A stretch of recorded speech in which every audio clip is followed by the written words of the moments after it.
তালে তালে নাচে নাচে একই সুরে চতুর্দিকে সংসদে কথা বলবে চিনা করে খেলা হবে।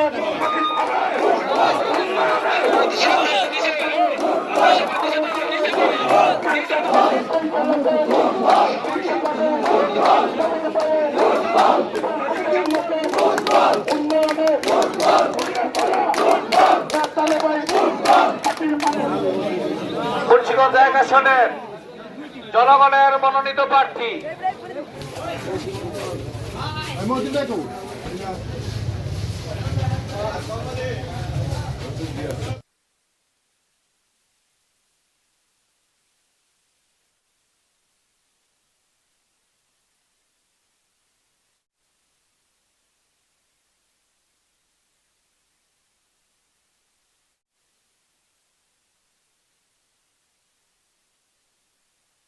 করবেন আশা করি। আমি বিপুল ভোটে বিজয় করে আমাকে সংসদে পাঠাইলে আমি ইনশাল্লাহ শ্রীনগর মুন্সিগঞ্জ 1 আসনের অসমাপ্ত কাজগুলি ইনশাল্লাহ আপনাদেরকে নিয়ে আমি ইনশাল্লাহ সমাপ্ত করবো ইনশাল্লাহ।